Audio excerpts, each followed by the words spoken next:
So we're here in Paris for INC-2, the Intergovernmental Negotiating Committee on the Treaty to End Plastic Pollution. What does good EPR legislation look like? And we've been told actually INC stands for impossible not to commit, and that is indeed the truth. We are working against the clock. We have to end plastic pollution. This is a once-in-a-lifetime opportunity. This is a once-in-a-planet opportunity. We've got to see progress, we've got to see ambition, and we got to see redesign, packaging, products, incentives. We have to have the right to repair, the right to reuse and to refill. That is what we're here to do. Let's get it done because we can and because we are on this planet together.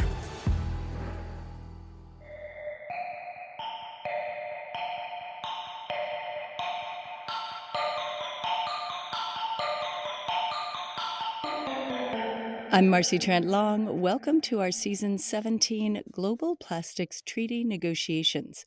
We partnered with Break Free from Plastic BFFP to produce this series.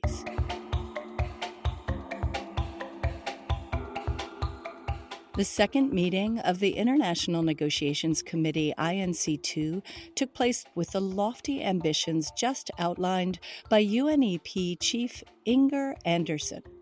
But the first 3 days of these plastics treaty negotiations were mired in political antics. As one of our guests who attended the meeting says, like a kind of roller coaster, getting buckled up, strapped in. INC-1, it was like the bit where you're going up the kind of first big peak. I would say INC-2 was probably the bit where you go over the peak and then you're like hurtling into the unknown. Any commitments under the Global Plastic Treaty will eventually be adopted as national targets by the signatory countries and then translated into national action plans to implement the programs and strategies for meeting those targets. UNEP is planning on finalizing the treaty by 2024 over the next few INC meetings. So to continue our focus on how reuse, reduce, and refill will be highlighted in the treaty negotiations, we wanted to bring back Marianne Ledesma, zero waste campaigner with Greenpeace Southeast Asia in Manila. Marianne attended the INC meetings in Paris, and we wanted to get her thoughts on how that went. We also invited Christina Dixon, Oceans campaign leader from the Environmental Investigation Agency, to talk in more detail about the action steps and types of language needed to get the treaty moving in the reuse, refill, and repair direction. So here's my conversation with Marianne and Christina. Enjoy. If there's some kind of an anecdote story that about the negotiation that gives a sense for maybe the chaotic nature at the beginning, but luckily turned it around at the end. And the reason that's important, of course, is that this is a process, right? All these countries have to agree on something that we hope includes the reuse, repair, and redesign. I think from my perspective, things really became clear that perhaps weren't clear before, some of the positioning of different countries. So for example, it's not a surprise to anyone, of course, that the big plastic producing and oil producing countries are now throwing up roadblocks to what's essentially a very speedy timeline. And now we're seeing some of the kind of true colors being exposed to the countries that don't want that fast timeline. And there's obviously different motivations for why that might be. But what happened at INC-2 was that different countries used kind of the rules of procedure. So the rules of procedure are basically that they're what govern how the treaty will be negotiated. So they're critically important because it kind of outlines everything from, what do we call a majority? What's required for a vote? How do we define different groupings of countries? How do we run this process? And if you don't know the rules of the game, it's incredibly hard to play it. And so because the rules of procedure weren't officially adopted, they were only provisionally applied, different countries used that as a tool to derail the negotiations. So that was quite frustrating because it meant in a 5-day meeting, we were getting to day 3 and we hadn't even started discussing plastics yet. And you've brought all of these governments and other stakeholders from all around the world at great expense to a hugely expensive city. People have traveled from as far away as Palau to get there. And then on day 3, you haven't even talked about the thing that brought you there. So in terms of the mood, I think that was really difficult and frustrating for some of the smaller delegations in particular that weren't really invested in some of the geopolitics. In terms of how the negotiations went, that was something that swallowed 2 whole days and actually most of the night, with people kind of locked up in a room trying to figure a way out of this gridlock. And I would say the mood did improve throughout the week, and there was a much more collaborative spirit. And at the end of the day, we did get to discuss everything that was on the table for these negotiations. Marianne, what was your view, especially because you're coming from the view of Southeast Asia, and maybe you can comment a little bit about the procedural issues that were being discussed, which is kind of that consensus versus voting and what that means for Southeast Asia. There were several instances when you realize how it takes just one country, not even several, not even 2. It just takes one to delay the entire process or derail any attempt at, any real progress or a systemic solution or reducing production. So having this voting and consensus debate is vital, especially for smaller states that may not have as much geopolitical power. And I think the whole UN process, they do have these principles where every state is sovereign and equal in this whole procedural meeting. But in reality, of course, there are countries that have more weight and have more power. When we go into voting versus consensus, if we were to go for voting, that really gives smaller states and other countries from regions that may not have as much of a say on a global stage, that power to really decide on how things move forward and to really represent themselves when we're making key decisions that affect the entire planet. So voting will be vital, and hopefully the global treaty comes away with this provision really being about voting. Right, because power to vote also relates back to the control measures, right? For instance, it's global, getting rid of the toxins, all of the issues that are some of the key issues on the table. Can you do that as a global commitment, or is it going to be like the Paris agreements, that bottoms up approach of figuring out what's right for each country? Yeah, I would say that it's fair to say that the countries that are pushing for a consensus-based model, not entirely, but for the most part, are countries that would have the most to lose in terms of their domestic production industry for plastics. And it's not just about kind of current production, it's also about projected future production. It's about investment in infrastructure, lock-ins that are based around things like subsidies, which have enabled the development of kind of new-ish plastic production facilities, which still have quite a long lifespan on them. And so transitioning away from that will create issues. So I'm certainly not saying that there's not a kind of justification for this. However, if we're serious about meeting our climate targets, if we're serious about 1.5 degrees, for example, considering the massive contribution of plastic production and the kind of life cycle of plastics, but specifically the production side, considering how much that's driving climate emissions, we need to seriously look at that as part of a system change scenario, and also look at what are the kind of opportunities, and sort of think, well, there must be economic benefits to a transition, and what does that look like? And I think that really relates to this kind of system change scenario that was in that Inga Anderson quote. If we're thinking about the infrastructure and kind of new model of production and consumption for the future that's kind of truly sustainable, or more sustainable than what we currently have, at least, that's when we're thinking about things like investment in reuse infrastructure, right? Thinking about retooling the facilities that currently make heaps of single-use plastics and retooling them for a reuse economy. We're talking about scaling up logistics for reuse and refill, making that a model that's actually the kind of de facto model. So there are economic benefits and there are economic opportunities in the system change, but they need to be effectively communicated as well, so that those countries that are seeing this purely as a kind of projected loss of domestic production start seeing this actually as an opportunity to be part of like an emerging market of a new model of production and consumption. Plastic production is the plan B for the oil and gas industry, right? Producing more single-use plastics is part of the business model for the next 20 years. And so there's a clear vested interest in watering down the ambition of the plastics treaty. And it's not just the presence of those countries that are using process and other tactics to derail ambition. It's also the presence of industry lobbyists who are now starting to turn up in force to the negotiations and kind of leverage their influence in that way as well. So kind of the back door as well as what we can see in front of us in that space. From Southeast Asia point of view, who is really a group that has borne the brunt of the scourge of legacy plastics left by the developed world for decades. And that's a quote from the UN, actually, which I thought was super interesting. How did it feel as, a Southeast Asian there?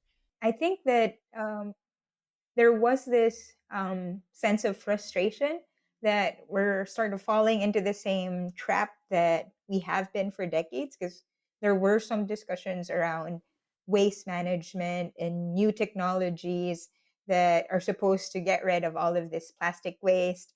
And it's been happening for so long that it's sort of absurd that people still have this concept that, okay, this will be the key solution to answering our problems. From the Southeast Asian perspective, we've seen how that has failed us. It has sort of put us in this dilemma of having to receive other countries' wastes, be the dumping ground for more wealthier states, for one, and also be one of the recipients of other developing countries trying to apply certain or promote certain technologies like waste burning, incineration, waste to energy, that, as Christina mentioned, is also pretty carbon intensive when you look at it. It may solve the plastic waste issue, supposedly, but at the same time, it creates whole new problems. Basically just translating plastic pollution from solids to air pollution or carbon emissions. So there are areas or parts of the process where it was really frustrating and also disheartening when you think that, oh no, we're going down that road again. At the same time, just looking at it as a campaigner, I think Chris mentioned how there were a lot of links to climate and plastic. And if you actually look at these anti-ambition countries, you'll also notice another pattern other than being plastic producers. You'll see some countries have very concrete relationships with fossil fuels, and not many countries during the discussions would mention fossil fuels. If you've heard in the plenary sessions, only a few actually talked about fossil fuel subsidies and removing those. I think that has to be said, because our region, as well as other regions, are also severely impacted by climate change or the climate emergency. And that discussion also needs to happen in this space. You'll see how vital this plastic treaty is to the fossil fuel industry because of their presence there. When Chris said that there were industry presence, it wasn't just plastic producers or fast-moving good companies or petrochemical companies. Actual fossil fuel companies were also in the room, and they were really displaying and utilizing their influence to drive the conversation away from reducing plastic production, because that means less profit for them. I mean, plastics is their lifeline. That was such a good answer.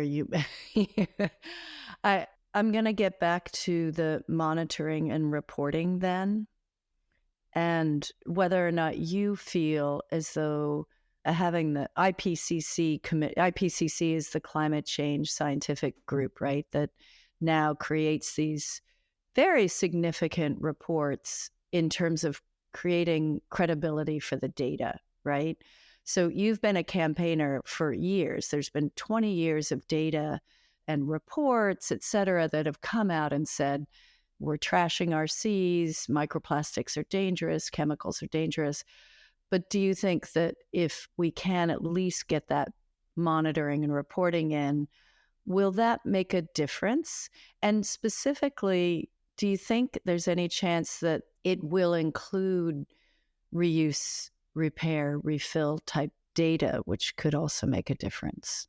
Yes, I mean, monitoring, getting baseline information out there will be vital to how effective the treaty is when in practice already. When we're implementing this legal instrument, there definitely has to be basis in the data so that we know that there's progress happening, and it can't just be somebody saying, or one country saying, well, we reduced it by X amount. If there's no basis in data, there's no way to prove how effective they've been and how effective their approaches have been. Of course, when it comes to reuse and refill being in monitoring, um, it will happen if it's part of those targets that Chris mentioned earlier. It has to be there has to be actual concrete targets or core obligations for member states to reach a certain amount of reuse and refill or a certain percentage of reuse and refill in their own national systems or in their own national situation. But yeah, it will only be reflected in monitoring and in reporting if it is something that is being required of the countries. And that's why these targets, these requirements, and national action plans will play a part. And another thing about M&E or monitoring and evaluation is that it also helps us figure out in which areas we can direct any support, whether that's fiscal or non-fiscal support, any capacity building, um, to see if there's any countries that are falling behind for their reuse and refill targets. Then they would be maybe able to get more support for it, or at least in further discussions in the COPs, maybe we can find a mechanism so that we can drive reuse and refill further up. Another thing is also, I think, just to get a lay of the land as well, because there are a lot of different reuse and refill systems that are happening all over the world. But there hasn't really been a database to figure out where these are, how effective they are, what percentage of plastics they can potentially replace. All this data would serve all of the member states a lot better if we had that on hand. And then it'll also help us when we want to scale reuse and refill systems. Um, it'll definitely also provide a lot of countries that are willing to uh, standardize reuse and refill systems, even without a treaty. Having that global database will be vital. And at the same time, it also helps us figure out which are the most effective models that we should put investments in. Then, Christina, so luckily they did move ahead and say that they wanted to start a zero draft. And I thought it was interesting that the UN wanted that zero draft to reflect different views on various elements associated with the plastic life cycle, which sounds like a 500-page report to me. How do you view then technically how we're going to incorporate reuse refill then into that zero draft and then eventually into the treaty? Firstly, to manage expectations about what text in a treaty actually looks like, because the zero draft is probably going to be quite comprehensive and complicated. I'm glad I'm not pulling that document together, but the thing that will probably be presented in front of us is going to be lots of different options, probably lots of different brackets of various formulations. Is it a should, is it a shall, is it an encourage, and these all have different kind of legal implications. But in a sort of general sense, the treaty text itself might be quite skeletal.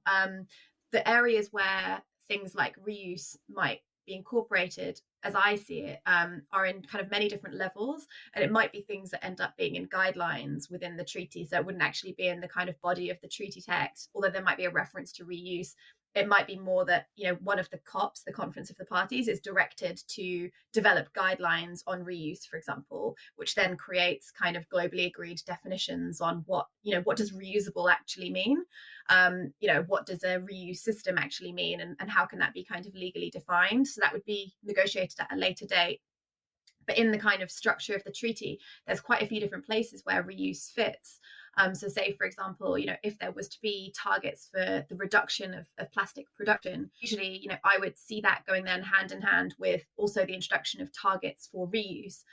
Because if you just have a target for the reduction of production of plastics, it doesn't articulate how you're going to achieve that, which then opens the door for example, material substitution. So you're going to reduce plastic, but you're going to massively inflate paper, for example. So if you have reuse targets also embedded as one of the approaches, for example, as something to be set within a national action plan, you know, you'll reduce production, but you'll also increase reuse. It then kind of demonstrates the how you're going to achieve the production. It's part of that roadmap, but it's also on things like kind of product design standards. So within the treaty, there will be something around product design eco criteria.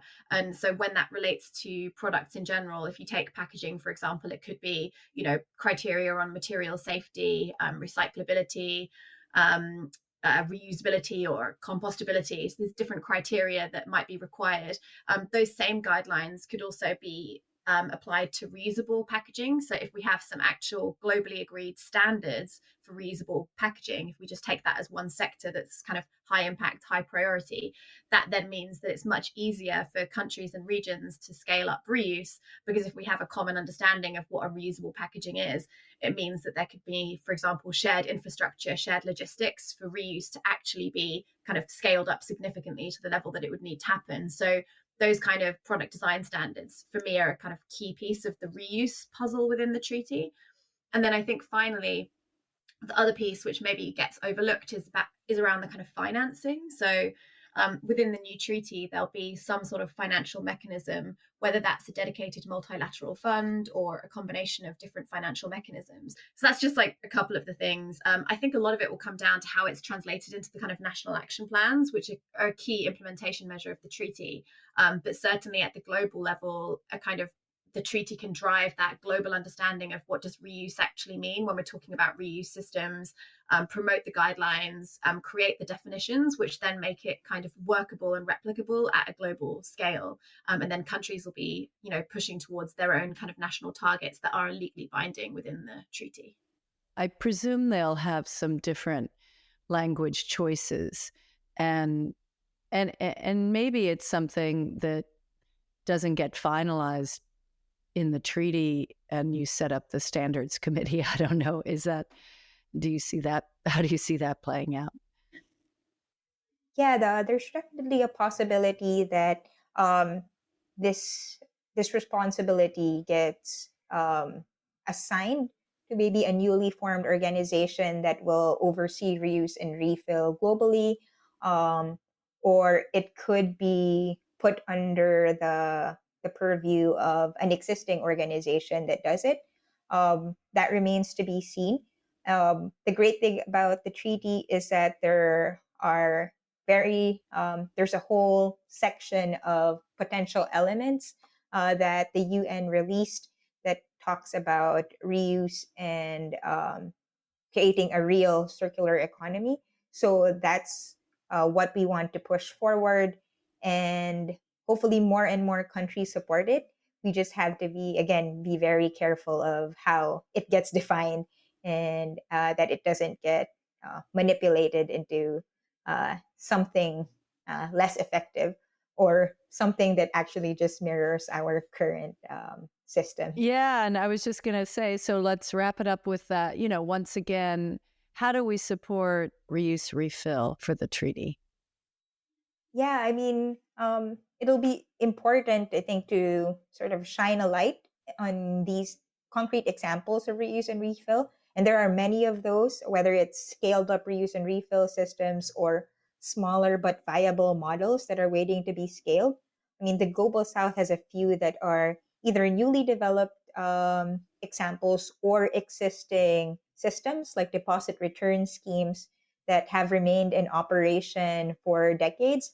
And all of these examples can really be highlighted. I mean, reuse and refill in Europe and North America have also been sprouting up in the past decade with a lot of enthusiasm from consumers. So we need to put a spotlight on these examples, these cases, wherever they are, and do so using all the means necessary, whether that's digital platforms or traditional media, or bringing these solutions to communities so people experience them firsthand, so that people also understand that they won't be left behind when we're transitioning away from plastics. There's definitely some communities that would feel a concern about how are they going to access certain consumer goods without plastic. Well, reuse and refill offers the perfect opportunity and solution for that, while ensuring that they still have access to the things that they need. Um, and that can get more people fully on board. And sometimes they don't even realize that they're engaging in reuse and refill systems to people recognize that it is these kinds of models. They've always just seen that it's been a part of their lives, or it's maybe an older or um, um, I would say more traditional practice, but it's actually part of the future, part of our push forward to sustainability. And I think other than NGOs and reuse and refill companies talking about um, these solutions, the countries where we see these examples or these systems in action can also be champions for reuse in the treaty negotiations or in their own regions, because there are countries like Chile, uh, Kenya, the Philippines, Vietnam. These are some examples of countries that have reuse and refill, among others. And there's also cities on the world stage that have great examples of reuse and refill that can showcase these examples and use their platform to reach more people. Yeah, and I think the key is just also as individuals, if you want to support it at the treaty level, support it in your daily life, right? So go start using it. The more people that start using it, the more the powers that be, we can call them, will see that it's a viable option.